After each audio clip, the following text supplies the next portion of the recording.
본 방송에서 제공하는 투자 정보는 투자 판단에 대한 조언입니다. 방송에서 제공하는 주식의 가치, 가격 상승 및 하락에 대해서는 방송사에서 보장하지 않습니다. 실시간 정보 브리핑입니다. 지난달 생산자 물가가 5개월 연속 상승한 것으로 나타났습니다.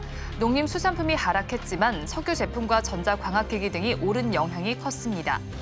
다음 소식입니다. 현지 시간으로 어제 아마존이 엔비디아의 최신 슈퍼칩을 받기 위해 기존 주문을 보류했다는 보도가 나왔습니다. 지난 3월 발표된 블랙웰 성능이 이전 모델보다 2배 높고 출시 일자 역시 크게 벌어지지 않을 것이라는 점에서 더 나은 칩이 나오길 기다려 받는 편이 낫다고 판단했기 때문입니다. 세 번째 소식입니다. 구글이 주 매출원인 광고에 생성형 인공지능을 달고 도입해 수익성 상향을 꾀합니다. 지난주 공개한 생성형 AI 검색 AI 오버뷰와 유튜브 쇼츠의 광고를 접목하는 동시에 AI 마케팅 도구도 강화해 AI를 실제 수익으로 연결시키겠다는 전략입니다. 마지막 소식입니다. 미국 전기차 업체 테슬라가 전기 트레일러 트럭인 세미 생산을 확대한다는 방침을 밝혔습니다. 간밤 주가는 6% 넘게 올랐고 이날 상승에 힘입어 연중 낙폭이 25%가량으로 줄었습니다. 오랜만에 반등을 보이는 2차 전지주에 앞으로도 활력이 될지 지켜보시기 바랍니다.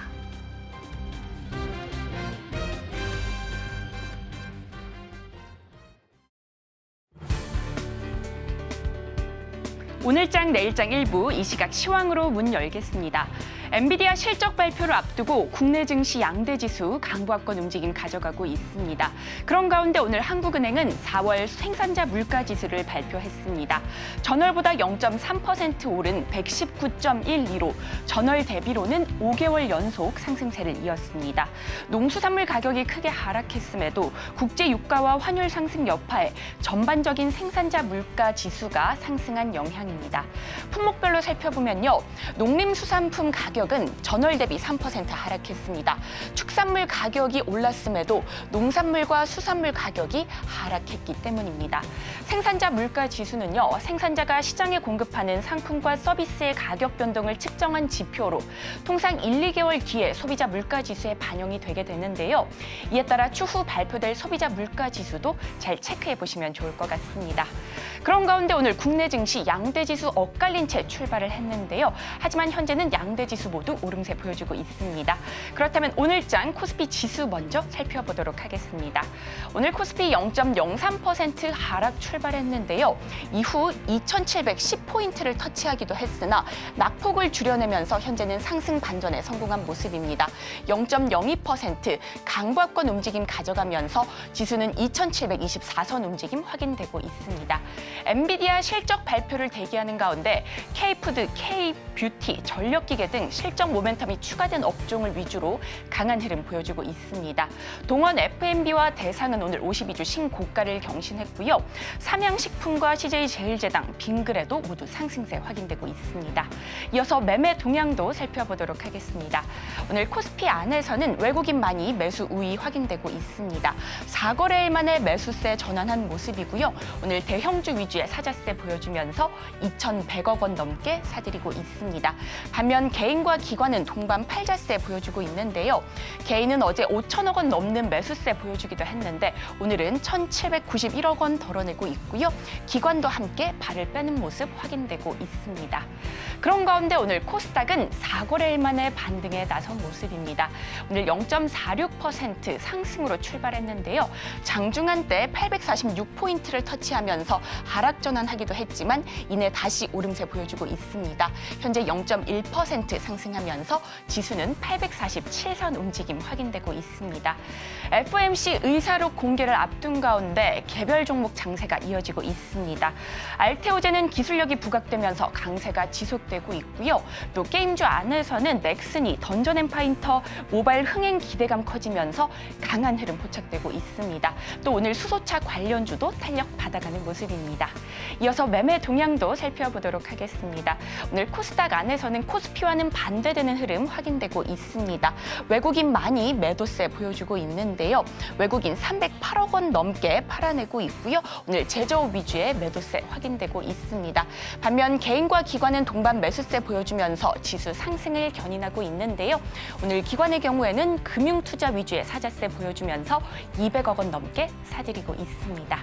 그런 가운데 오늘 우리 시장 안에서는 신재생에너지 관련주 들썩이는 모습이 확인되고 있습니다.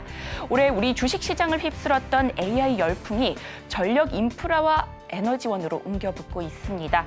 그동안 AI 구동에 필요한 반도체, 전력기기가 주목을 받았다면 이제는 그 투자 아이디어가 확대되고 있는 모습입니다. 이에 따라 증권가에서는 신재생에너지 관련 리포트를 내놓기도 했는데요. 신재생에너지 특성상 전력 수요와 공급 불일치가 발생할 수밖에 없는데 이에 따라 ESS의 수요가 커질 것이라는 분석이 나오고 있기 때문입니다. 작년 45기가와트였던 전 세계 ESS 신규 설치 규모는 올해 57기가와트로 증가할 것으로 전망이 되고 있고요. 특히나 미국과 중국을 살펴보면 2022년에는 10기가와트를 웃돌던 수치가 2030년에는 그 10배 이상 증가할 것으로 전망이 되고 있습니다. 이와 함께 태양광 에너지 설치 수요 역시나 증가하면서 오늘 신재생에너지 관련주 강한 움직임 보여주고 있는데요. 이 시각 흐름은 어떤지 살펴보도록 하겠습니다. 네, KC코트랙 탄소 포집 기술이 수출 가시권에 들면서 오늘 상한가에 진입한 모습입니다. 현재까지도 풀리지 않고 있고요. 이어서 SK 이터닉스 역시나 가격 제한폭까지 올라와 있습니다. 3거래일 연속 상승세 보여주면서 오늘 52주 신고가를 경신하기도 했습니다. 이어서 KC그린홀딩스도 강합니다. 현재 24% 넘게 올라주면서 2,215원에 거래되고 있습니다. 이상 오늘장 시황 살펴봤습니다. 남은 오후장도 저희와 함께 하시면서 현명한 투자 전략 세워가시기 바라겠습니다. 이상 시황센터 최유정이었습니다.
시청자 여러분 안녕하세요. 오늘을 돌아보고 내일을 준비하는 오늘장 내일장 1부 진행의 백설혜입니다. 생산자 물가지수 오늘 발표가 됐습니다. 5개월 연속 상승세를 이어가는 모습이 나타났고요. 기업이 경기를 체감하는 지수 그리고 앞으로 전망하는 지수 역시도 발표가 됐는데 이 부분은 엇갈리게 나타났습니다. 한국은행에서 발표한 자료에 따르면 기업들이 체감하는 경기는 나아지고 있는 것으로 판단해 볼 수 있습니다. 하지만 한경협의 자료를 본다면 기업이 전망하는 경기는 아직까지 기준선 아래에 머물러 있는 모습을 확인해 볼 수가 있었습니다. 자, 물가도 잡히지 않은 상황 속인데 경기를 바라보는 시선 역시도 엇갈리고 있습니다. 이런 상황 속에서 내일은 금통위가 열리게 되고요. 또 이번 주를 지배했던 이슈, 가장 많이 관심을 가져볼 만한 이슈는 바로 엔비디아의 실적 발표입니다. 오늘 장 마감 이후에 실적이 발표가 될 예정입니다. 내일쯤엔 저희가 이 시간 통해서 관련된 이슈를 전해드릴 예정이니까요. 저희 방송 통해서 확인을 해보시기 바랍니다. 저희 방송은 유튜브를 통해서도 보실 수 있습니다. 유튜브 검색창에 서울경제TV라고 검색하시면 저희 방송과 함께 하실 수 있으니까요. 많이 참여해 주시기 바랍니다. 5월 22일 수요일입니다. 오늘장 내일장 1부 본격적으로 출발합니다.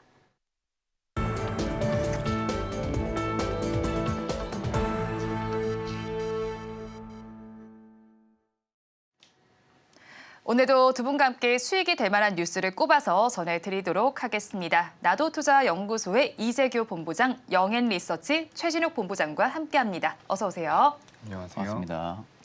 네, 먼저 오늘 엔비디아 실적과 관련된 이야기를 해보겠습니다. 현지 시간으로 오늘 장 마감 후에 실적이 발표될 예정입니다. 일단 시장에서는 이번 실적 굉장히 좋을 것으로 예상이 되고 있고 목표 주가도 상향하는 움직임이 나타나고 있습니다. 앞으로의 가이던스 역시도 좋아야 할 것 같은데 이번 실적 발표 어떻게 좀 바라볼까요?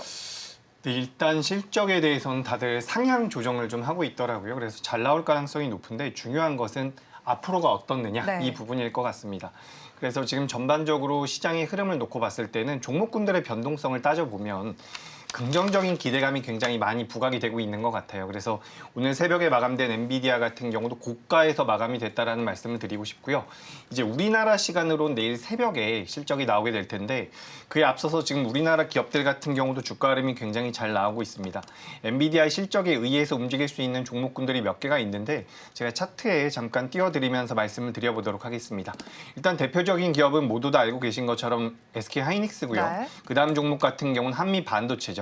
그리고 또 하나 종목군들을 본다라고 한다면 이수페타시스 정도를 들 수가 있는데 이 종목군들의 주가 흐름이 굉장히 좋습니다. 그래서 우리가 여기서 어떤 아이디어를 얻을 수가 있냐면 지금 실질적으로 다른 반도체 관련주들이 다 좋지는 않아요. 네. 근데 지금 엔비디아 쪽에 대한 모멘텀을 가지고 있는 종목군들의 주가 흐름이 좋다라는 것은 뭐 엔비디아 실적이 잘 나올 가능성도 있지만 추후의 가이던스에 대한 기대감도 어느 정도는 부각이 되고 있다라는 우리가 이런 투자 아이디어를 가질 수가 있습니다. 우리가 어떻게 이걸 유추해 볼 수 있는 부분이냐면 지금 엔비디아 쪽 같은 경우는 설계를 하고요. 그리고 생산을 하고 있는 쪽은 TSMC 쪽이죠. 근데 TSMC 같은 경우가 지난 4분기 때 매출이 거의 60% 정도가 급증했다라는 내용들이 나왔습니다. 근데 이런 추이가 이어진다라는 발언이 있었기 때문에 만약에 5월 달이나 6월 달에도 TSMC 쪽에서 매출이 많이 나오고 생산이 많이 된다라고 한다면 그것은 이제 우리가 엔비디아의 다음 실적에 대한 기대감이 될 가능성이 굉장히 높다라는 겁니다. 그렇기 때문에 지금 엔비디아 같은 경우는 이번 실적을 잘 내놓을 가능성이 있는데 네. 그 내용만 가지고는 주가가 올라가긴 좀 어려울 거예요. 하지만 말씀드렸다시피 2분기 실적은 더 좋을 가능성이 높다라는 말씀을 드리고 지금까지 H100과 H200에 관련되어 있는 모멘텀들이 시장에서 많이 붙었다라고 한다면 이제 다른 프로세서가 만들어지고 있는 상황입니다. 이 프로세서가 예정대로라면 올해 연말에 지금 출시가 돼야 되는 부분인데 이것에 대한 코멘트가 나올 가능성이 굉장히 높다라고 보고 있습니다. 그래서 이 출시가 문제없이 차질 없이 진행이 되고 있다라고 한다면 저는 시장에서는 환호할 가능성이 높다라고 보고 있고 만약 이 부분이 연기가 되거나 좀 지연될 가능성이 높다라는 언급이 나온다라고 한다면 주가는 밀릴 가능성이 굉장히 높다라고 보고 있습니다. 다만 전체적인 흐름을 놓고 봤을 때 그래서 우리나라 기업들 어떻게 할 거냐라고 여쭤보신다면 올라간다라고 하면 쫓아붙기는 어렵겠지만 밀린다라고 한다면 저는 저점 매수의 기회가 되지 않을까. 저는 이렇게 보고 있기 때문에 엔비디아의 실적도 굉장히 중요하지만 앞서 말씀드렸던 것처럼 두 가지 정도로 체크해 보실 필요가 있을 것 같아요. 2분기 때 실적이 올라갈 것이냐 빠질 것이냐. 그리고 지금 이 블랙웰에 관련되어 있는 그러니까 예전 것은 우리가 이제 호퍼라고 이야기를 했죠. H100, H200이라고 이야기를 했는데 프로세서가 다르게 만들어지는 게 올 연말에 출시 예정입니다. 근데 여기에 대한 코멘트가 분명히 나올 거라고 저는 생각을 하고 있어요. 코멘트가 정상적으로 나온다라고 한다면 시장은 환호할 가능성이 높다.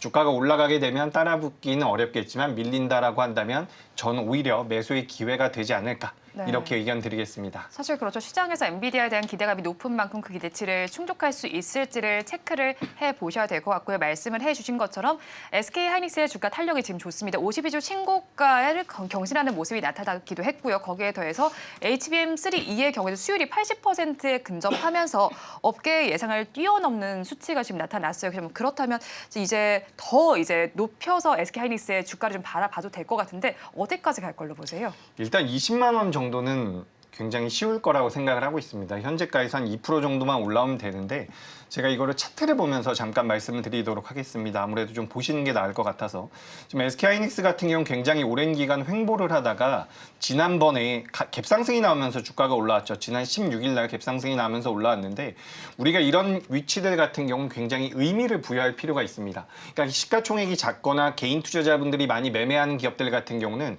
사실 갭상승이 나오거나 갭하락이 나오는 자리에 대해서 그렇게까지 의미 부여를 할 필요가 없는데 이렇게 기관들이나 외국인들 우리가 소위 말하는 투자한다는 메이저들이 매매하는 기업들이 이런 식으로 갭 상승이나 갭 하락을 만들어낼 경우에는 굉장히 의미 있는 자리가 나왔다라고 볼 필요가 있는 거죠. 그래서 지난 목요일 날 나왔었던 저 갭 상승 자리를 이탈하지 않는다라고 한다면, 혹은 좀 더 여유 있게 잡아서, 지금 화면에는 거래 대금이 표기가 안 되어 있는데 네. 요날에 이제 거래 대금이 많이 나왔습니다. 전날 시초가나 종가 부분을 이탈하지 않는다라고 한다면 SK하이닉스의 주가 흐름은 상방 위에서 어느 정도 주가가 레벨업된 상태에서 진행될 가능성이 높다라고 보니까 참고를 하셨으면 좋겠고, 뭐 단기적으로 말씀을 드리자면 엔비디아가 실적을 잘 내놨을 경우에 22만 원 선까지는 충분히 열려 있다라고 생각을 하고 있습니다. 그래서 여기서 조금 더 말씀을 드려보자면, 지금 저 같은 경우는 개인적으로 삼성전자를 굉장히 긍정적으로 보고 있었던 부분인데, 네. 지금 삼성전자가 회사의 역량을 총동원하더라도 이 HBM 쪽에서는 SK하이닉스를 따라잡지 못하고 있는 상황입니다. 그렇다라는 것은 SK하이닉스의 기술력이 분명히 있다라는 부분이고, 이런 것들은 충분히 프리미엄으로 반영될 여지가 있다라는 거죠. 그래서 저는 SK하이닉스가 추가 상승의 가능성이 높다라는 말씀을 드리도록 하겠습니다. 그러면 지금 시점에선 삼성전자보다는 SK하이닉스의 무게를 실으면 되는 거 맞나요? 단기적인 상승력은 SK하이닉스가 좀 더 있을 것 같은데, 매수하기에는 삼성전자가 좀 더 편할 가능성이 높습니다. 왜냐하면 삼성전자 같은 경우도 제가 항상 말씀드렸던 것처럼 전 세계 D램 시장에서 1위 기업입니다. 네. HBM 쪽에서 지금 헛발질을 계속해서 하고 있긴 하지만 어쨌든 1위 기업이라는 것이죠. 2위 기업인 SK하이닉스와 3위 기업인 마이크론이 계속해서 신고가를 경신하고 있는 과정에서 삼성전자의 현재 주가는 굉장히 저평가됐다라고 우리가 판단할 수도 있는 부분입니다. 그렇기 때문에 우리가 중장기적으로 본다라고 한다면 삼성전자가 저는 낫다라고 보고요. 단기적인 흐름을 노려본다라고 한다면 SK하이닉스. 다만 이것은 엔비디아의 실적이 잘 나올 경우입니다. 네. 실적이라든지 가이던스가 잘 나올 경우. 만약에 엔비디아가 밀린다라고 한다면 SK하이닉스 같은 경우도 기간 조정을 받겠죠. 근데 그 역시도 저는 아까 처음에 말씀드렸던 것처럼 매수의 기회다라는 말씀드리겠습니다. 네, 시점에 따라서 삼성전자를 바라볼지 SK하이닉스를 바라볼지를 결정을 해보시면 좋겠고요. 엔비디아의 실적 발표가 화두이긴 화두입니다. 사실 그래서 이 실적 발표에 따라서 변동성에 대응을 해보기 위해서 삼성전자 우선주와 SK하이닉스의 조합으로 대응을 해보는 것이 좋겠다는 조언도 나오기도 했는데, 어떻게 보시는지 궁금합니다. 왜 삼성전자가 아니고 또 삼성전자 우선주와 SK하이닉스로 대응을 해봐야 되는 걸까요? 사실 이제 우선주 같은 경우는 이제 가격이 부담이 없다라는 부분들이 일단은 좀 개인 투자자분들한테 수요를 좀 촉각을 시킬 수 있는 부분들이고요. 일단 저는 앞전에도 계속해서 이제 말씀드렸던 부분들은 사실 이제 지금 시장의 구도가 어떻게 잡혀 있냐는 거예요. 네. 그러니까 결국은 지금 D램 시장에 대한 성장성의 구도, 트렌드가 잡힌 게 아니라 결국 이제 AI 반도체, 결국 이제 HBM 쪽에 대한 메가 트렌드가 지금 잡혀 있는 상태죠. 그러면 결국 최근에 뭐 마이크론이라든지 삼성전자 뭐 3대장들의 좀 대전이 이어질 거다라는 부분들의 이슈 때문에 뭐 삼성전자도 HBM 쪽에 대한 수혜로 굉장히 좀 많이 올랐었어요.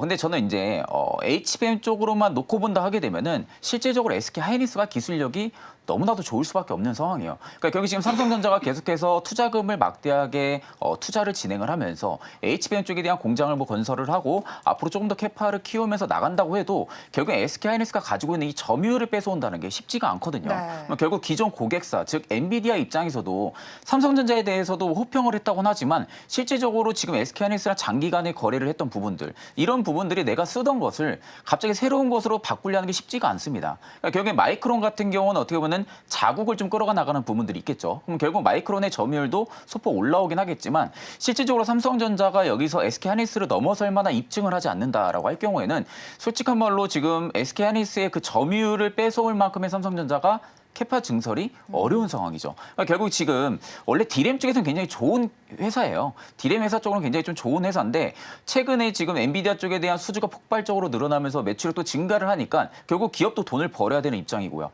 그러면 그런 상황에서 결국 HBM 쪽에 대한 시장에 뛰어든 상황인데 실제적으로 지금 주가에 대한 탄력성만 놓고 보면은 SK하이닉스가 굉장히 좀 탄력이 좋은 상황이죠. 그러니까 결국 오늘 엔비디아의 실적을 앞두고 있는데도 삼성전자는 약보합권을 움직이고 있고요. SK하이닉스는 지금 2%의 강세를 보여주고 있는 부분들도 결국엔 기관이나 외국인 투자자들도 SK하이닉스에 조금 더 수요를 촉각을 시키고 있다는 겁니다. 그러니까 이런 관점으로 볼 때는 저는 삼성전자 같은 경우는 솔직한 말로 지금 뭐 9만 전자, 뭐 10만 전자 이런 이야기 많이 나오고는 있지만 저는 이게 쉽지는 않을 거라고 생각을 해요. 네. 그러니까 지금 삼성전자 가지고 있으신 분들한테는 죄송한 말씀일 수도 있지만 저는 일단 삼성전자보다 탑픽은 SK하이닉스라고 봅니다. 그럼 삼성전자는 그만큼 이제 목표 주가 가기 위해서는 더 길게 봐야 되는 거예요? 그렇죠. 이제 네. 저는 이제 솔직히 10만 전자 가는 것도 어려울 거라고 보고 있어요. 저는 현 상황만 놓고 봤을 때는 결국 지금 반도체 이제 감산을 계속해서 진행했던 부분들 결국 그만큼 적자를 많이 봤거든요. 근데 그것도 SK하이닉스도 마찬가지입니다. 그럼에도 지금 시장이 계속해서 수요를 촉발시키고 있는 부분들, 미국에서도 인프라 투자를 계속하고 있는 부분들이 AI 쪽 관련이거든요.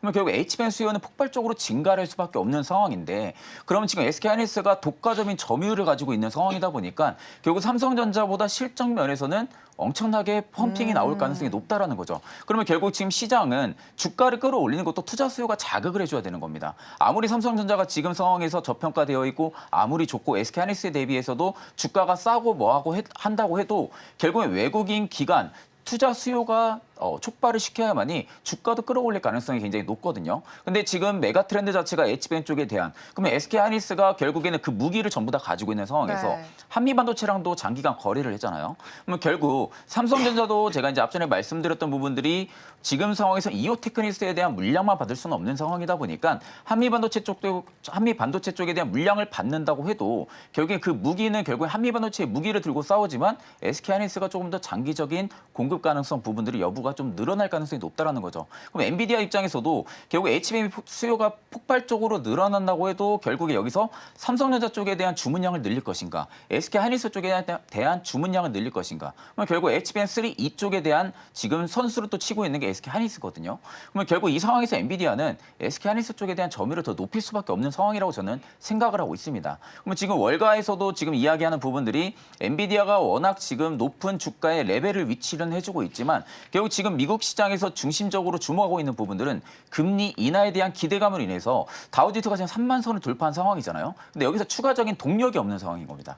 그럼 결국 다우지수가 여기서 조금 더 올라가기 위해서는 추가적인 동력이 필요한 부분들이 엔비디아가 그 코멘트가 되는 거죠. 그럼 엔비디아가 실적이 결국에 예상치의 정말 서프라이즈 이상의 실적을 낸다든지 앞으로의 월가 측에서에 대한 눈높이가 얼마나 높아지냐에 따라 가지고 결국 다우지수도 3만 선 이상을 또 올라갈 가능성이 이제 좀 높고요. 그러면 여기서 결국 수혜를 받을 수 있는 게 누구냐고 하게 되면은 저는 현 시점에서 SK하이닉스라고 생각을 하고요. 만약에 삼성전자가 그 점유율을 쫓아간다고 해도 저는 꽤 오랜 기간이 걸릴 거라고 보고 있습니다. 결국 아무리 기술력이 좋고 뭐 어떤 좀 투자금에 대한 부분들을 막대하게 투자한다고 해서 SK하이닉스가 가만히 놀고 있는 건 아니거든요. 그럼 SK하이닉스도 결국에는 돈을 벌기 위해서는 주력을 해왔던 HBM 쪽을 더욱더 높일 수밖에 없는 상황이죠. 그러면 이런 시점에서 투자자 입장에서 놓고 볼 때는 HBM 쪽이 앞으로 계속해서 성장성이 두각이 된다라고 할 경우에는 과연 삼성전자를 투자를 할 것인가, SK하이닉스를 투자할 것인가 이 여부를 놓고 보시면 될 것 같아요. 네. 단순히 HBM 쪽만 놓고 봤을 때는 당연히 SK하이닉스가 조금 더 투자 수요를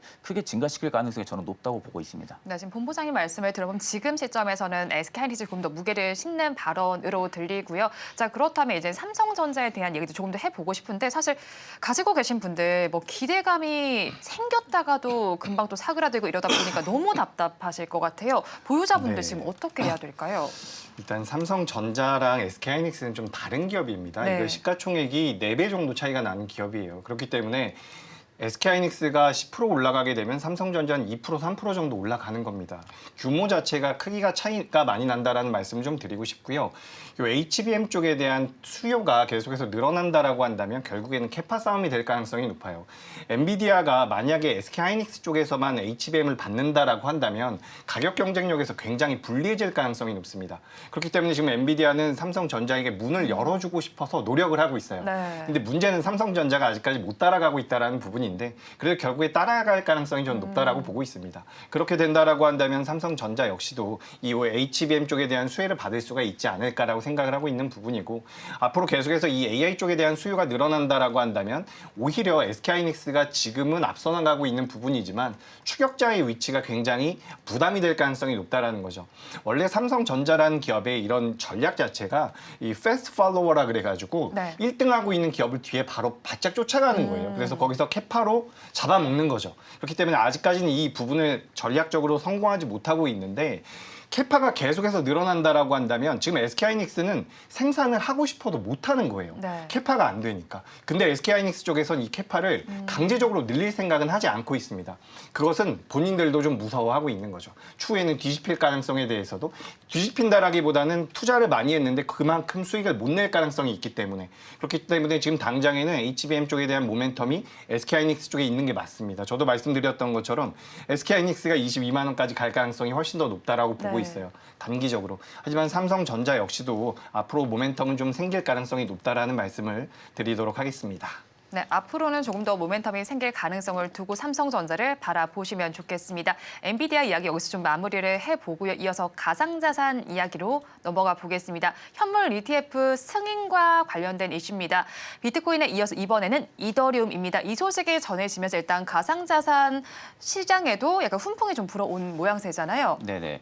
일단 최근에 비트코인이 바닥을 잡고 지금 이제 달러 기준으로 봤을 때 72K 거의 전고 부분까지 다시 또 지금 상승을 해준 부분들이거든요. 근데 결국 지금은 반감기가 들어왔다라는 부분들도 물론 있겠지만 그 이 현물 ETF, 그러니까 이제 이더리움의 ETF 부분들이 영향이 굉장히 큰 거예요. 지금도 보게 되면 투자 수요가 비트코인보다 이더리움 쪽이 조금 더 많이 쏠려 있습니다. 네. 그러니까 그렇다라는 것은 결국 이번 주 금요일이죠. 이번 주 금요일에 지금 이더리움의 현물 ETF에 대한 승인 여부가 나올 것으로 지금 판단이 들고 있는데 사실 이게 이제 맨 처음에 이슈가 나왔을 때 지금 블룸버그에서도 결국에는 예상치를 했던 부분들이 성공 확률이 한 25% 정도밖에 되지가 않을 거다. 근데 지금 75% 이상 네. 훌쩍 뛰어넘은 상황이거든요. 그러면 결국 지금 이더리움에 대한 현물 ETF 부분들이 만약에 승인이 된다고 할 경우에는 결국 투자 수요는 정말 많이 증가할 가능성이 높아요. 지금 비트코인만 놓고 봤을 때 현물 ETF가 승인이 되고 나서 지금 기관 투자자들이 거의 한 200곳 넘게 투자를 하고 있습니다. 네. 근데 최근에 홍콩 ETF까지 승인이 됐죠. 홍콩 쪽에 대한 기관 투자자까지 지금 들어온 상황이고 근데 지금 가격에서도 계속해서 매집을 한다라는 부분들은 결국 지금의 가격이 굉장히 싸다라고 느끼는 거죠. 기관 투자자 입장에서는. 그러면 결국 여기서 이더리움에 대한 ETF에 대한 승인 여부가 나온다 하게 되면은 일단 그냥 가상자산 시장으로만 놓고 봤을 때는 지금부터 투자 수요가 늘어나지 않는다 하게 되면은 비트코인의 투자 수요가 조금은 뺏길 가능성도 높습니다. 이더리움 쪽으로 좀 이동을 시킬 가능성이 높겠죠. 근데 지금 기관 투자자들의 투자 이 충족도 자체가 10% 미만이에요. 자, 그렇다라는 것은 결국 지금 자금력 대비해서 10% 미만의 자금을 넣고 있다는 거거든요. 네. 근데 이게 시간이 지나면 지날수록 결국 10% 이상의 투자 수요가 늘어난다고 하게 되면은 지금의 가격은 어떻게 보면 고점이 아니라는 거죠. 이더리움도 마찬가지고요. 근데 만약에 이제 여기서 이더리움 같은 경우가 ETF가 만약에 승인이 되지가 못한다. 할 경우에는 일단 차익 매물이 좀 강하게 나올 가능성이 굉장히 좀 큽니다. 결국 이제 비트코인도 마찬가지로 기술주적인 좀 특성을 가지고 있는 상황이다 보니까 지금은 결국에는 엔비디아의 실적 영향도 분명히 받을 거거든요. 비트코인 같은 경우도 기술주의 특성을 가지고 있기 때문에 만약에 여기서 엔비디아에 대한 영향을 받는다고 해도 지금의 가격 상승의 원점이 됐던 부분들은 이더리움에 대한 효과 부분으로 인해서 비트코인이 지금 상승을 해줬던 부분들도 있기 때문에 저는 오히려 이더리움의 ETF가 만약에 승인이 된다고 할 경우에는 저는 더 지금보다 올라갈 가능성이 크다고 봐요. 네. 그러니까 지금은 선 반영이 되고 있다는 이야기들이 굉장히 많은데 사실 이 선 반영이 되는 부분들은 주식 시장이랑 조금 다르게 봐야 됩니다. 블록체인 시장 같은 경우는 선 반영이 되는 부분들도 일부 있지만 이건 정말 극히 소수예요. 그러니까 결국에는 재료가 오픈이 되고 나서 펌핑이 많이 나오거든요. 근데 주식 시장 같은 경우는 그 전부터 이미 주가가 미리 선 반영을 해서 움직였다가 오히려 재료가 나오고 나서 그 재료 소멸로 인해 가지고 주가가 네. 좀 빠지는 경우인데 가상자산은 조금 다르게 봐야 되는 거죠. 가상자산 시장 같은 경우는 워낙 증권 시장과는 조금 다른 면모를 좀 가지고 있는 상황이다 보니까 만약 ETF가 승인이 된다고 하게 되면은 이더리움이 지금 가격도 굉장히 많이 올랐는데 저는 오히려 지금보다 더 엄청난 펌핑이 나올 가능성이 높다고 봅니다. 그러면 결국에 그때부터가 이제 알트들도 따라가기 시작을 하겠죠. 네. 결국 이제 이더리움 계열의 알트 시장 같은 경우가 더 영향이 크기 때문에 이더리움이 올라가게 되면은 알트 시장도 자연스럽게 올라갈 수밖에 없습니다. 그러니까 지금 이야기가 나오는 부분들이 곧 알트 불장이 뭐 들어올 것이다. 뭐 이런 이야기는 이더리움이 지금 상승을 시작을 한 상황이고 비트코인도 지금 67K를 넘어서면서 저는 상승장 다시 들어왔다고 보거든요. 그러면 결국 67K를 비트코인이 깨지 않는다고 할 경우에는 상승장 초입으로 봐야 됩니다. 네. 그러면 결국 지금은 예전과는 성격, 색깔이 다른 부분들은 ETF가 들어왔다는 거죠. 그러면 결국 기관 투자자들이 계속 밑에서 물량을 받쳐주게 되면은 빠지는 가격 제한폭도 작아질 수밖에 없는 상황이죠. 그런 상황에서 일단은 이제 알트코인들 같은 경우도 슬슬 이제 저는 가격 상승에 대한 메리트를 좀 많이 느낄 거라고 보고 있는 상황이고 사실 저는 이더리움의 ETF가 좀 승인이 될 가능성이 굉장히 좀 높다고 보고 있는 상황이에요. 네. 뭐 승인이 되는 시점에서는 기관 투자자들의 투자 수요가 많이 들어와 줄 수밖에 없는 상황이다 보니까 저는 오히려 유가증권 시장으로 놓고 보면은 우리기술 투자 같은 경우가 가상자산 쪽에서 또 특히 이제 가상화폐 관련주 쪽에서도 굉장히 좀 많은 수급을 좀 이어지고 있는데 사실 여기서 이제 주식 좀 하시는 분들이 느낄 때는 그래요. 비트코인이 지금 가격이 많이 올라왔는데 네. 우리기술 투자는 아직까지는 뭔가 좀 가격 상승에 대한 메리트가 없다라고 느끼는 부분들은 앞전에 우리기술 투자가 바닥을 잡고 올라왔을 때를 생각을 하면 됩니다. 네. 그 당시에도 비트코인이 가격 상승이 좀 많이 들어오고 나서 뒤늦게 출발했거든요. 그러니까 지금도 어떻게 보면 저는 그 성격이 또 똑같이 이어질 가능성이 높다고 봅니다. 결국 지금 비트코인의 가격 상승이 일어났고요. 이더리움의 ETF가 승인이 된다고 하게 되면 그때부터 저는 좀 투자에 대한 수급이 좀 많이 들어올 가능성이 높다고 보거든요. 근데 그때가 저는 일단은 우리기술 투자를 좀 마지막으로 좀 크게 좀 먹어볼 수 있는 시기이지 않을까라고 네. 보고 있기 때문에 저는 오히려 우리기술 투자가 지금 움직이지 않는다고 해서 이거 안 갈 건지 하고 매도를 진행하기보다는 저는 오히려 제가 투자자 입장이라면은 네. 저는 우리기술 투자를 지금 충분히 분할 매집을 할 것 같아요. 네. 분할 매수로 좀 진행을 해서 오히려 좀 가격 상승이 들어올 때 좀 큰 고수익을 좀 보고 나올 그런 투자 전략을 잡을 것 같은데 저는 오히려 가상자산 시장 같은 경우는 굉장히 좀 긍정적으로 바라보고 있습니다. 현 시점에서는. 그렇기 때문에 저는 오히려 지금 시점은 뭐 부정적인 것보다는 좀 긍정적인 부분들이 좀 많다라고 이야기해드리겠습니다. 네, 우리기술 투자 가상자산과 관련해서 바라보시면 좋겠고요. 이어서 자동차 이야기로 한번 넘어가 보겠습니다. 5월 중순까지 수출입 동향을 살펴보면 사실 자동차의 수출은 감소한 것으로 나타나기도 했고요. 또 경기 불황이 이어지게 되면서 신차 수요 그리고 중고차 수요마저도 감소한 것으로 나타났습니다. 하지만 이런 상황 속에서 현대차에서는 수소와 관련돼도 모멘텀을 내놨잖아요. 네, 우리나라가 수소를 전 세계에서 가장 잘하고 있습니다. 지금 잘하고 있는 게 아니라 몇 년 전부터 계속해서 잘하고 있는데 오늘 좀 이슈가 있더라고요. 그래서 오늘 현대차 쪽뿐만 아니라 연료전지 관련되어 있는 네. 기업들도 변동성이 잘 나왔죠. 근데 그게 우리가 어떻게 보면 포인트는 아니고요. 지금 이제 자동차 현대차 같은 경우는 오늘 신고가를 달성을 하고 있는 부분인데 4월 달에 이 전기차 판매량이 굉장히 많이 늘었다라고 이야기가 되고 있어요. 4월 달 우리나라가 이제 4월 달 기준으로 1만 2천 대 정도, 1만 1,200대 정도 판매를 했다라고 이야기가 되고 있는데 3월 달 대비해서 2배 정도가 는 부분이라고 합니다. 미국 시장에서 이제 테슬라가 차지하고 있는 비중이 50% 정도 된다라고 한다면 이제 현대 기아차가 10%의 점유율을 넘어선다라는 네. 내용들이 나오고 있는 거죠. 굉장히 큰 의미가 있는 부분이라고 생각할 필요가 있고요. 지금 뭐 환율이 계속해서 올라가고 있었던 부분들 1,300원 이상에서 유지가 된다라고 한다면 자동차 판매량이 늘어날 가능성이 높다라는 부분이고 올해 2분기부터는 뭐 SUV 쪽에 대한 모멘텀들이 부각될 가능성이 높다라고 보고 있습니다. 그래서 자동차 관련주들 같은 경우는 저는 긍정적으로 보고 있는 부분이 있는데 현대차 같은 경우는 우리가 다른 것보다 실적을 볼 필요가 있다라는 말씀을 드리고 싶어요. 제가 우리 방송에서도 몇 차례 말씀드렸는데 잠깐 차트 보면서 제가 재무제표도 잠깐 말씀드려보도록 하겠습니다. 네. 현재 현대차 같은 경우는 신고가를 경신을 하고 있죠. 근데 이런 신고가를 만드는 흐름들 같은 경우는 절대로 개인 투자자가 만들 수가 없습니다. 기관들과 외국인들이 만드는 부분이다라는 말씀을 드리고 싶고요.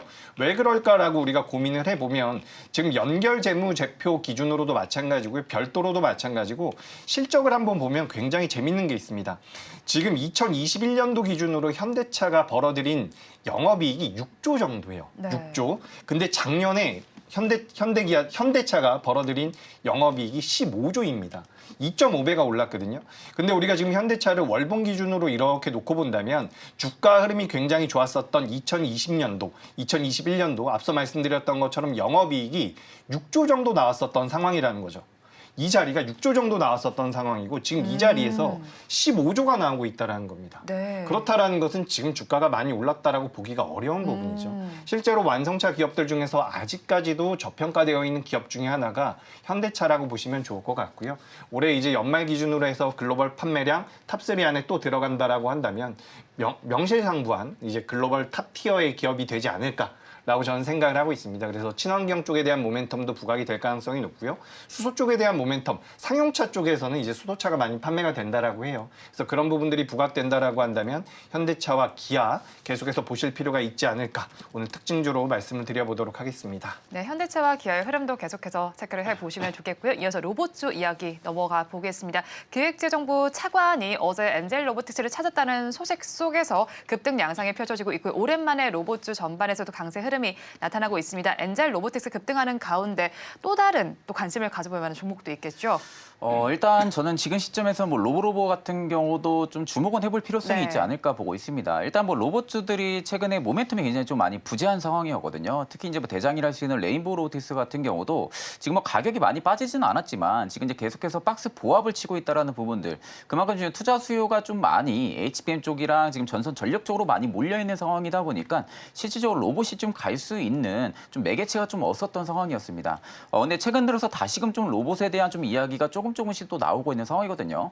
결국 이제 로봇은 우리가 이제 장기화 사업이라고는 하지만 실질적으로 AI 쪽에 지금 시장이 주목을 하고 있고 모든 나라가 결국 인공지능화를 지금 시대로 넘어가고 있는 상황이죠. 그러면 결국 로봇은 우리한테는 어떻게 보면 이제 대체품이라고 필수품이나 마찬가지입니다. 네. 그러면 결국 이제 로봇에 대한 부분들을 흔히 이제 정말 몇 년 안으로는 밖에서도 계속해서 뭐 흔히 볼 수 있는 그런 환경들이 또 조성이 될 수도 있는 부분들이고 이미 방과후 학교 교실에서는 로봇으로 수업을 하는 곳도 있더라고요. 그러니까 로봇이 지금 방과후 수업을 하고 있는 부분들이 있는데 사실 지금 이제 사교육 부분들이 굉장히 또 부모님들이 많이 신경을 쓰잖아요. 네. 그러니까 사교육 부분들이 많이 신경을 쓰고 있는데 생각보다 로봇이 방과후 수업하는 부분들의 효과가 굉장히 좋다고 합니다.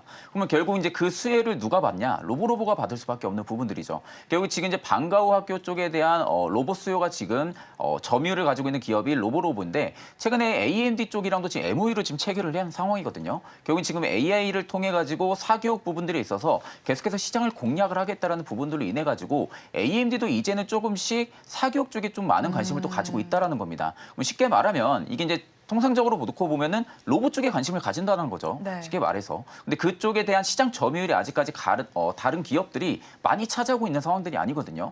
이미 로보 같은 경우는 앞전부터 사교육이랑 AI 교육 쪽에 대한 부분들이 좀 시장 점유율을 가지고 있었던 상황이다 보니까 만약에 지금 시점에서 사교육에 대한 부분들이 부각이 또 확실히 된다고 하게 되면은 로봇 쪽에 대한 부분들에 있어가지고 로보가 좀 대장으로 움직일 가능성이 네. 굉장히 좀 크다고 보고 있는 상황이고 또 이제 이게 주가의 등락폭이 좀 클 수밖에 없는 부분들이 시가총액이 크지가 않습니다. 시총이 좀 높지가 않다 보니까 그만큼 유통 물량 수가 적다라는 부분들. 그러면은 조금 거래 대금에 실린다고 해도 결국에는 가격에 대한 제한서 부분들을 좀 크게 위로 올려줄 수 있는 가능성도 좀 크다고 보고 있는 상황이고요. 로보의 좀 기술적인 관점만 놓고 봐도 최근에 꽤 오랜 기간 동안 박스 보합을 좀 많이 움직였었습니다. 그러면서 이제 모든 이평들이 밀집이 되어 있는 상태거든요. 그만큼 밀집이 되어 있다라는 거, 이격이 벌어지지 않고 밀집이 되어 있다라는 것은 가격이 더 이상 빠질 만한 구간들이 거의 없다라는 겁니다. 가격이 많이 빠지지가 않고 바닥이 잡혔다고 볼 수가 있는 거죠. 바닥이 잡힌 상태에서 지금 이격도가 지금 굉장히 많이 밀집이 되어 있는 상태이다 보니까 오늘의 지금 상승폭만 놓고 봐도 중장기평을 전부 다 넘어섰어요. 중장기평을 돌파가 나와줬는데 거래 대금들은 이 거래일보다 더 많이 들어와줬습니다. 이 거래일보다 더 많이 들어와줬다라는 것은 이제는 좀 시세의 출발 시점에 좀 놓여 있다라고 볼 수가 있는 상황이다 보니까 저는 오히려 로보 같은 경우는 금일의 시가 라인을 만약에 깨지 않는다고 할 경우에는 추가 상승이 충분히 열려 있다고 보고 있는 상황입니다. 네, 추가 상승이 조금 더 열리는 상황이니까 한 번 더 살펴보시면 좋겠습니다. 자, 그리고 이어서 원픽 섹터 바로 넘어가서 알아보겠습니다. 자, 먼저 이재규 본부장님께서 가지고 오신 원픽 섹터 알아볼게요. 저희 앞서서 이제 뭐 엔비디아 비롯해서 반도체 이야기 많이 했는데 어쨌든 또 관련주에서 가지고 오셨잖아요. 그죠. 제가 오늘 준비한 기업은 사이맥스라는 기업입니다. 제가 그동안 반도체 관련주를 사실 많이 안 다뤘어요. 아무래도 방송에서 많이 다루다 보니까 다른 종목군들을 많이 이야기를 했는데 오늘은 사이맥스라는 기업에 대해서 좀 소개를 드려보도록 하겠습니다. 좀 엔비디아 실적이 잘 나오게 되면 바로 움직일 가능성이 높다라고 보고 있고요. 엔비디아의 실적이 안 좋거나 가이던스가 안 좋아서 조정을 받는다라고 하더라도 이 사이맥스 같은 경우는 매수의 기회가 되지 않을까라고 저는 생각을 하고 있습니다. 지금 사이맥스 같은 경우는 우리가 전공정 쪽에 대한 이송 장비를 만드는 기업이다라고 보시면 좋을 것 같은데 우리가 작년에 이제 HBM 쪽이 부각이 되면서 후공정 관련주들의 변동성이 굉장히 좋았죠. 후공정 쪽에다가 투자를 하면서 HBM 관련주로서 많이 엮였었는데 이 사이맥스 같은 경우는 후공정 쪽에 대한 모멘텀 같은 경우도 올해에는 부각될 가능성이 굉장히 높다라는 거죠. 그러니까 사이맥스라는 기업이 전공정 쪽에서 이송용 장비를 만드는 회사인데 후공정 쪽에도 이송용 장비가 들어갑니다. 그렇기 때문에 2023년도 1분기 기준으로 했을 때 사이맥스라는 회사의 전체 매출에서 약 5% 정도가 후공정 쪽에서 나왔다라고 이야기가 되고 있어요. 근데 그 부분이 2023년도 1분기 때는 5%였었던 부분이 2024년도 1분기에는 30%에서 40%까지 이 웨이퍼 이송용 장비에 대한 수요가 늘어나고 있다는 부분들이 매출로 실제로 잡히고 있다라고 이야기가 되고 있습니다. 이런 부분들이 앞으로 부각이 된다라고 한다면 웨이퍼는 계속해서 사용을 하게 될 것이고요. 후공정 쪽에 대한 메리트가 부각되고 있는 부분, 그리고 낸드라든지 디램 쪽에 대한 모멘텀들까지 불어온다라고 한다면 네. 지금 전공정 쪽에 대한 모멘텀 같은 경우도 붙을 가능성이 굉장히 높다라고 보고 있습니다. 그렇기 때문에 사이맥스는 지금도 오늘도 주가 흐름 굉장히 견고하게 나오고 있는데 이런 기업들 같은 경우는 조정을 받을 때마다 이제 좀 공략해 보시는 게 어떨까라는 말씀 드려보도록 하겠습니다. 사이맥스 같은 경우는 현재가 21,600원인데요. 이 자리에서 공략이 가능하다라는 말씀 드리고 목표가는 25,000원 그리고 손절가는 18,500원으로 말씀드리겠습니다. 네, 원픽 종목으로 사이맥스 들어봤고요. 이어서 전력 수요가 관련된 이야기 해볼게요. AI로 인해서 전력 수요가 늘어난다는 거 저희가 다 알고 있습니다. 하지만 네네. 얼마나 늘어날지에 대한 전망도 좀 알아봐야 될 것 같은데요. 이쪽 섹터 한번 다뤄주실까요? 사실 구리값이 빠지지 않는다고 네. 할 경우에는 저는 오히려 계속해서 슈퍼사이클은 들어올 가능성이 높다고 보고 있어요. 결국 지금 구리 가격이 빠지지가 않는다라는 것은 결국 지금 시점에서 수요가 굉장히 많이 증가해주고 있다라는 부분들이거든요. 결국 인프라 투자 이야기는 많이 나오고 있지만 사실 지금 이제 제동률에 대한 부분들이 있어서 미국도 지금 10% 이상까지도 못 올린 상황입니다.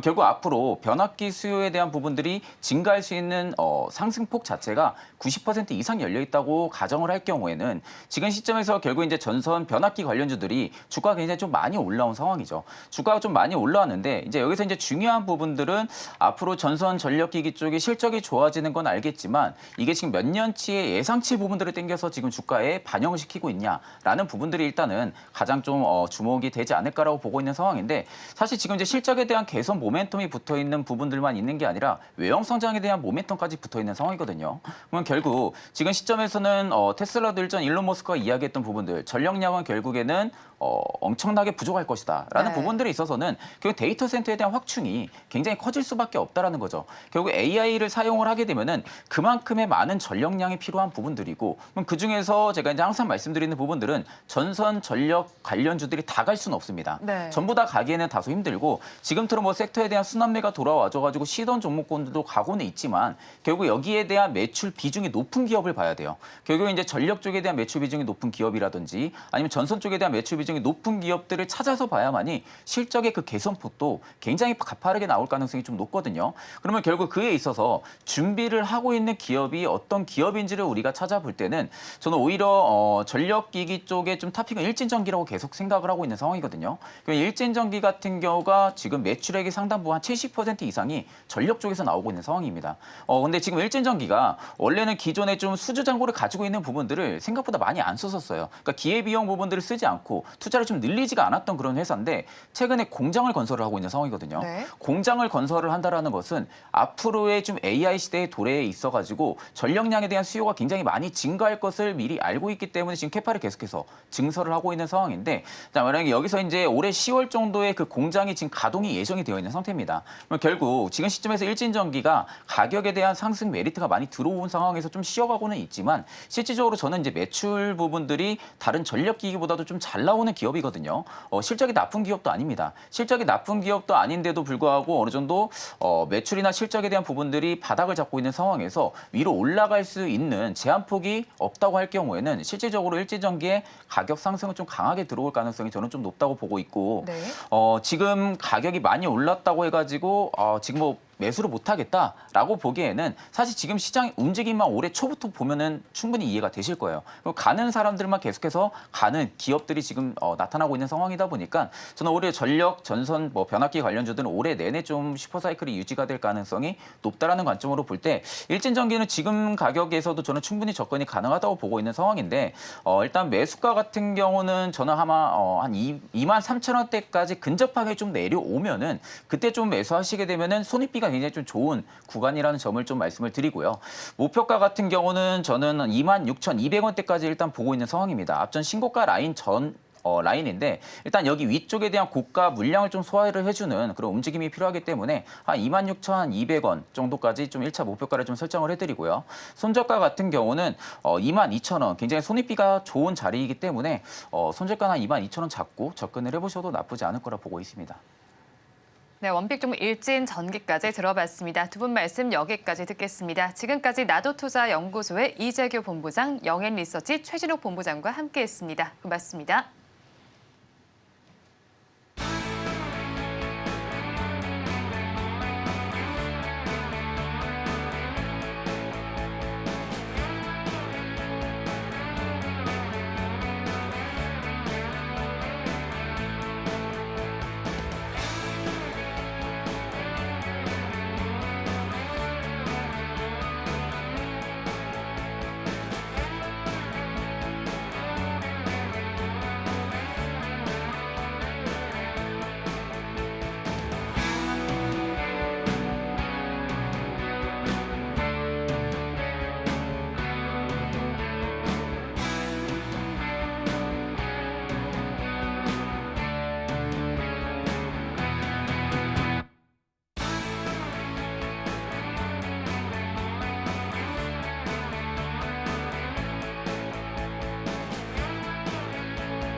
엔비디아 실적과 FOMC 의사록 공개를 앞두고 국내 증시 보합권 움직임 보여주고 있습니다.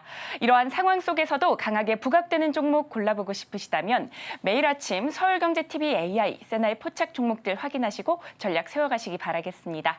그렇다면 오늘 세나가 포착한 종목들 어떤 것들이 있는지 하나씩 열어보도록 하겠습니다. 먼저 첫 번째 종목은 금호타이어입니다. 수급과 실적은 75점 받았고요. 모멘텀은 70점, 차트는 65점 받은 가운데 신호 강도는 60점 기록하면서 총 종합 점수는 69점으로 트레이딩 가능하다라는 것을 확인할 수 있었습니다. 금호타이어 1분기 실적 역대 1분기 중 최대 실적을 낸 바 있죠. 증권가에서는 안정적인 실적이 재무구조 개선으로 연결되고 있다며 목표 주가를 상향 조정하기도 했습니다. 그렇다면 오늘장 흐름은 어떤지 살펴보도록 하겠습니다. 네, 오늘 장중 0.4% 하락세 보이기도 했지만 이내 상승 반전에 성공한 모습입니다. 현재 2% 넘게 시원하게 올라주면서 7,350원에 거래되고 있습니다. 이어서 다음 종목도 열어보도록 하겠습니다. 다음 종목은 삼성 SDS입니다. 수급과 모멘텀은 70점 받았고요. 실적과 차트, 신호 강도는 모두 65점 기록하면서 총 종합 점수는 67점으로 트레이딩 가능하다라는 것을 확인할 수 있었습니다. 미국 라스베이거스에서 열린 DTW 2024에서 델 테크놀로지스와 엔비디아와 협력을 통해 디지털 혁신을 가속화하겠다는 의지를 밝히기도 했는데요. 이에 따라 시장의 이목도 집중이 되고 있습니다. 전거래일에는 5% 넘는 강한 흐름 보여줬는데요. 오늘장 흐름은 어떤지 살펴보도록 하겠습니다. 네, 오늘 장중 1% 넘게 올라주면서 16만 7,800원에 거래되기도 했는데요. 현재는 탄력이 다소 둔화된 모습입니다.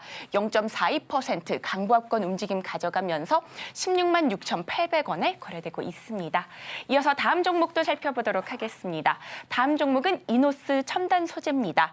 수급은 75점 받았고요. 실적은 70점 기록한 가운데 모멘텀과 차트는 65점, 신호 강도는 60점으로 총 종합 점수는 67점 기록하면서 트레이딩 가능하다라는 것을 확인할 수 있었습니다. 1분기 매출액은 예상치를 하회했지만 영업이익은 158억 원을 기록하면서 전망치를 상회하는 모습 보여줬습니다. 증권가에서는 OLED TV 물량 회복에 따른 수혜가 기대된다고 전망하면서 목표가를 상향 조정하기도 했는데요. 이에 따라 투자자들의 기대감도 커져가고 있습니다. 그렇다면 오늘장 흐름은 어떤지 살펴보도록 하겠습니다. 오늘 외국인과 기관의 동반 매수세 속에 장중 16% 넘는 강한 움직임 보여주기도 했는데요. 현재는 33,650원에 거래되고 있습니다. 이렇게 세나가 포착한 종목들 살펴봤습니다. 마감 후 자세한 전략은 6시 30분에 방송되는 온트레이딩 AI를 통해 세워가시면 좋을 것 같습니다. 이어서 오늘장, 내일장 일부의 핵심입니다. 먼저 현대차부터 살펴보겠습니다. 오늘 급등 양상을 펼쳐주고 있습니다. 앞으로의 호실적에 대한 기대감도 있는데요. 여전히 주가는 저평가 상태라는 점 참고를 해보시면 좋겠습니다. 다음으로 가장 많이 관심을 가지실 부분 엔비디아의 실적 발표입니다. 예정이 되어 있는데 여기에서 신제품 출시 코멘트를 예의주시해 보시면 좋겠습니다. 마지막으로 반도체주의 경우에는 조정 시에 저점 매수 관점으로 대응을 해보시면 좋겠습니다. 본 방송에서 제공하는 정보는 투자 판단에 대한 조언일 뿐 해당 주식의 가치와 수익률을 보장하지는 않습니다. 오늘장, 내일장 일부에서 준비한 순서는 여기까지입니다. 저희는 잠시 후 2부로 돌아오겠습니다.